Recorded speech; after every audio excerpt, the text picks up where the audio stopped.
Piracy. The evil P word. What?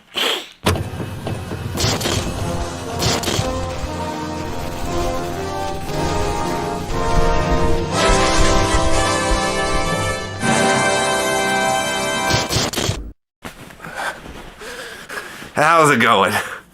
Sorry for this. Trying to figure out how it's gonna be a learning curve. This is my new space, by the way. I have this wall finished with all my little nerdy things. This wall's blank right now, but give us a break. We just moved it. Just give me some time. All right, we'll get it figured out. I'm trying to slowly phase out the green screen unless I need it. My sister and brother-in-law got it for me, and I love it so much, but I don't need to use it in every video. I think I got a little overzealous. My name is Gregory.Siegel. Welcome to my channel, and today we are going to be talking about something that is kind of a sort of like a sequel to my video, The Silent War on Physical Media. I had a lot of amazing comments on that video. Thank you for everybody who engaged in conversation with me on that, whether you agreed or didn't. There was some really cool people there that really had a lot of interesting things to say. And as you can notice, the particular comments that I really thought were interesting the most were the ones that mentioned piracy. And I thought that was really cool because, you know, that's not really something that gets talked about a lot today. If your digital library is the great lie, then where does that leave piracy? So I want to get all of y'all's thoughts on piracy. So let's go. I'm not a historian, you know, but in order to understand this conversation, we do got to go into a little bit of history, just a little bit. It actually kind of dates like all the way back to like the 70s and early 80s, like when like early computing like was really starting to take off, right? It was mainly all about software. Like people would basically give their friends their floppy disks for the games or whatever media they had. It was basically sharing. It was always really about sharing. And then like once the rise of the internet kind of really started to come into play, we had a lot more peer-to-peer networks, and you know, then torrents started and LimeWire started. I remember back in like when I was in high school or even middle school, I was the king of piracy. I pirated literally everything. Everything that I learned to edit on was because because it was a piracy.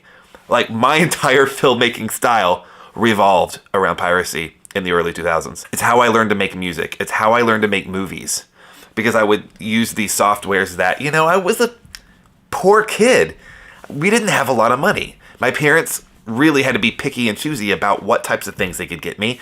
And if it was something that I was able to get, well, hell yeah, I was going to do it. You know, and I think a lot of people, particularly probably a lot of y'all, my viewers, can relate to this if you're about my age. Like how much easier piracy made things. And we were young. We didn't really think about the implications that this would have, if there were any implications at all. And I do think that piracy was one of those things that if we were at all techie in any way, we did it. And now we're in a weird space now where it's become harder than ever to pirate things. I would go on LimeWire for music, and I would start torrenting mainly for full albums or for movies or for software. Torrents really became my big thing. It was always easier to pirate films than software, because software companies would always kind of update their, you know, anti-piracy models. But then films started doing it too. Film companies started having these ways of avoiding piracy. But the pirates, like myself and many, many others, got smarter at their counter attacks towards us. It became this thing where where the industry and us pirates were basically kind of at this war of who's smarter and who could outdo each other. These key gens that we would develop that would bypass their systems. We were doing things like, I remember we were taking the registry and basically creating registry hacks that would essentially completely disintegrate whatever registration model that they had. But that was more for software. With film, it was usually just as simple as going and finding a torrent or even LimeWire and just downloading the movie. I find it very interesting that piracy is at its most difficult, because, you know, you can get like fined up the ass. You could get arrested.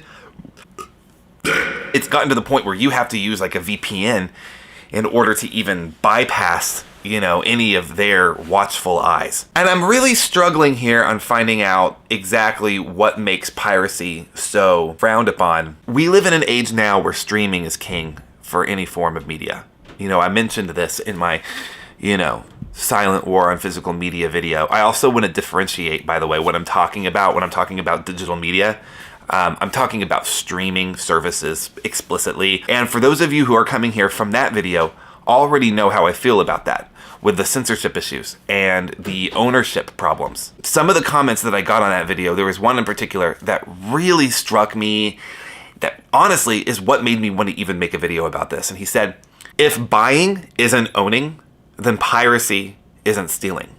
So that was such a profound statement to me. In this world of streaming, we don't actually own anything. And I've said this in that video. We don't own the right to view that media.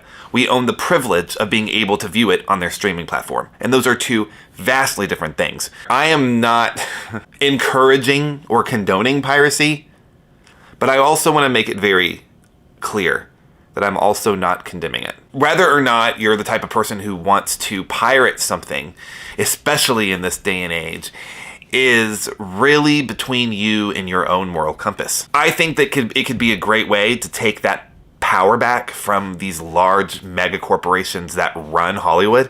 It's not even like when you're pirating, it's not, maybe I am condoning it. I don't know, but for YouTube, let's just say I'm not. Let's just say I'm not encouraging it nor condemning it. Let's just say that's what's happening here. But how I see it is that, these major, huge studios, which I consider to be mega corporations, you already know how I feel about that. I'm a filmmaker because I love cinema.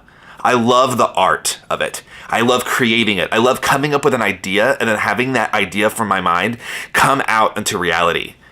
That's why I do what I do. And that's also why I hate what they do, because that is the opposite of that. I feel like at one point or another it used to be, but it's not anymore. So any little thing that we can do to take that power away from them, I support. And I think that's what I'm really trying to say in this. And I just want to reiterate that quote from that comment. If buying is not owning, then piracy is not stealing. And let that really sink in for a minute. I mean, that might also be, a huge part as to why I decide to put my films for free on YouTube.